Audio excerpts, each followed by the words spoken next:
खड़ा होकर तैयार हो गए देखो साहब। 6 बजे तो जल्दी खड़े हो जाती हैं, तो आप बोलेंगे बताया नहीं आपने, झूठ बोलते हैं। 6 बजे खड़े हैं, देखिए हमारा ये चेहरा और ये सूर्योदय होते हुए। अच्छा यार यूँ तो आप कहोगे कि भाई झूठ बोल रहे थे आपने बताया नहीं, सूर्योदय शाम के टाइम का है। नमस्कार दोस्तों, ओम गोदार यूट्यूब फेसबुक चैनल पर आपका हार्दिक स्वागत है। हम हो गए खड़े, बना रहे हैं बाजरे की रोटी और कड़ी और दाल।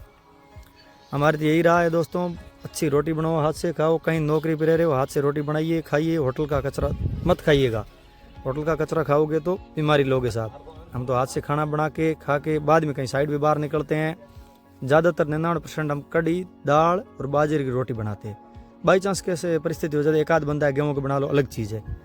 अभी हमारी रोटी बन के तैयार होगी, मात्र 2 रोटी बनाना रही है और अभी 2 रोटी बन गई। हम खाना खा के अभी निकल रहे हैं रूट की ओर। यहाँ से बैठ चुके हम गाड़ी के अंदर, अब हमारा हो चुका गाड़ी रवाना। अब मिलेंगे हाईवे के ऊपर, हीरा साहब 68 हाईवे,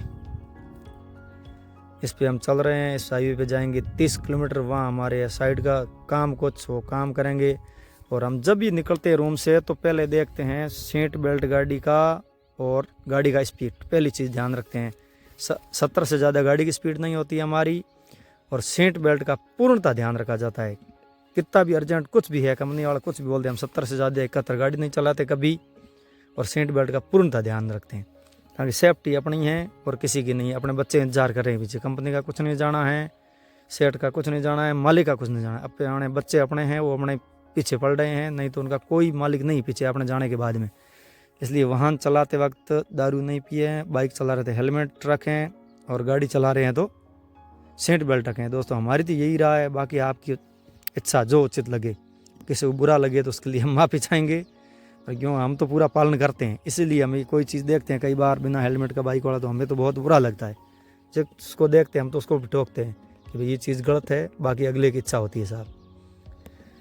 अब हम निकल चुके हैं दोरिमना से 15 किलोमीटर आगे, 5 किलोमीटर हाईवे और चलेंगे। उसके बाद में आ जाएगा हमारा जहाँ हम काम जा रहे हैं वो टावर। उस टावर पे देखेंगे क्या दिक्कत हुई है। वहाँ जाने के बाद मशीन लगाने के बाद में पता चलेगा कि यहाँ क्या समस्या हुई है। अब हम पहुँचने वाले टावर, पहुँच चुके टावर के ऊपर। अब ऊपर साइड के ऊपर आगे जा के सेफ्टी पहनते हैं। पहले खाई हमने पानी पूड़ी, इसको दे दिए पैसे। अब हम साइड के ऊपर लग गए काम की ओर। यहाँ भी सेफ्टी का पूर्णतः ध्यान रखा जाता है। देखो दोस्तों, कहीं कोई सेफ्टी में कंजूसी नहीं की जाती कि भाई अपने छोटा मोटा काम है 1 सेकंड का कर लेते, वो नहीं। 3 बंदे हैं तो 3 का सेफ्टी है। यहाँ के बहुत ही अच्छे नज़ारे है। दोरिमना से 30 किलोमीटर दूर गांव है, सो बड़ा वहाँ के है, बहुत ही बढ़िया शानदार नज़ारे। तो मैंने कहा दोस्तों को भी दिखाए जाए नज़ारे यहाँ। बाड़मेर में आज से 10-20 साल पहले धूल भरी आंधी चलती, अब देखो एरंडी की फसल है। क्या है दोस्तों, हमारा देख के दिल खुश हो गया कि हमारे बाड़मेर के अंदर इतनी शानदार एरंडी की फसलें, इतनी खेजड़ी हरियाली हो गई साहब। गुजरात की तरफ हम तो बहुत भाग्यशाली साहब। आज से 20-30 साल पहले कोई नौकरी करने आता था, वो भी हिचकिचाता था बाड़मेर के अंदर, यार बाड़मेर में कैसे नौकरी करेंगे, क्या होगा, ये चीज़ें होती थी। और आते वक्त रोते हुए आता था, और जाते वक्त और रोता था कि साला बाड़मेर रह जाऊँ। 10 साल रह के कोई जाता था, वो भी रोता था कि बाड़मेर में ही रह जाऊँ, मेरे को वापसी ट्रांसफ़र क्यों हुई।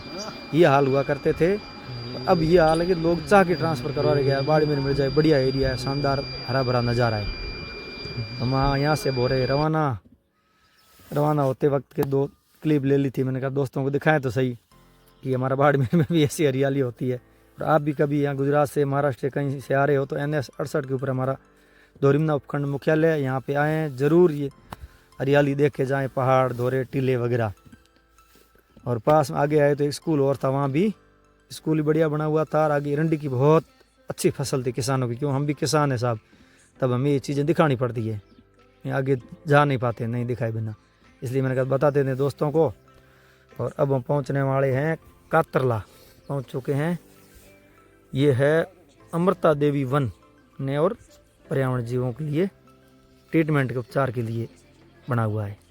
यहाँ पे साहब हिरणों का इलाज किया जाता है, मोर कबूतर जो भी जंतु होते हैं गाड़ी से डैमेज हो जाते हैं, कुछ भी हो जाता है, इनका इलाज किया जाता है। जो भी पहुँचाता है उसको धन्यवाद दिया जाता है, साफ अपनाया जाता है कि भाई अच्छी चीज़ है, आपने हिरण वहाँ गिरा हुआ एक्सीडेंट हो रखा था, आपने यहाँ पहुँचाया है। ये नहीं उसको ओके ज़्यादा यार तू कहाँ से लाया, क्या हुआ है, वो नहीं है। किसी ने डैमेज कर दिया, एक्सीडेंट हो गया, बाई चांस आ गया लाइटों में, इसको दिखाता नहीं है चकारे को, इसलिए। और एक अभी हमारे यहाँ हिरण की बात आई, मुझे याद आ गई, लीलसर गांव है बाड़मेर से 30 किलोमीटर दूर, वहाँ जसनाथ जी का बहुत बड़ा आश्रम बना हुआ है साहब। कभी आप इधर आओ घूमने तो स्वर्ग से कम नहीं। बूढ़े आदमी कहते थे ना ये तो स्वर्ग जैसा है, कोई नज़ारा देखते थे, तो वो स्वर्ग जैसा नज़ारा है साहब। लीलसर बाड़ी भी बोला जाता है और जसनाथ जी का बहुत बड़ा आश्रम है। और वहाँ के महत है मोड़नाथ जी महाराज, उनका विष्णु शर्मा साहब एहसान कभी नहीं भूलेगा।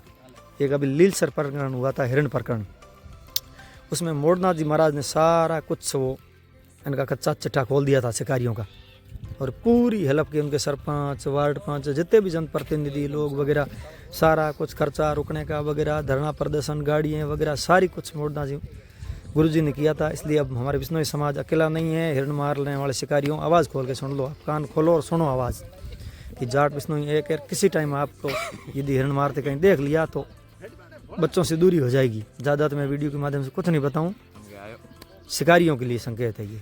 बाकी देखो हर समाज में भले इंसान होते हैं, बुरा तो समाज में 1-8% कोई होता है, और वो भी बदनामी कर देता है। हालांकि मेरे किस समाज को टारगेट करना नहीं है, तो मैं बता देते हैं ये चीज़ें हैं। हम तो 5-7 दिन से यहाँ साहब आते जाते रहते हैं, हिरणों को चने खिलाते हैं, चावल मूंग जो भी ये खाते हैं इनको खिलाते हैं। 5-7 मेरे नज़दीक पड़ता है, हमेशा आता हूँ मैं। इस बार मैंने कहा वीडियो क्लिप लेते हैं, दोस्तों को भी दिखाते हैं कि भाई कभी आओ तो NH 68 धोरीमना को रेस्क्यू सेंटर है, यहाँ रुके हैं, अमृता देवी रेस्क्यू सेंटर, और आप भी यहाँ के नज़ारे देख के जाएँ। यहाँ कबूतर है, हिरण है, सारे कुछ जीव जंतु है। ये नहीं कि अकेला ये कोई हिरण ही है, वही नहीं है।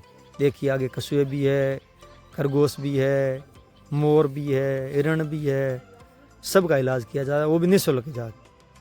सबसे चंदा वंदा इकट्ठा करके ये चलता है। वैसे पैसे खूब आते हैं, दानदाता खूब आते हैं, बेचारे हर जाति से हमें पैसा मिलता है इसमें। वो नहीं अकेले कोई बिश्नोई समाज कर रहा, वो भी नहीं है। देखो खरगोश किस तरह भाग रहे हैं साहब, बड़े हंसमुख खिल रहे हैं, इनको कोई टेंशन नहीं है, अपनी मस्ती में है। देखो बहुत ही बढ़िया धुन में।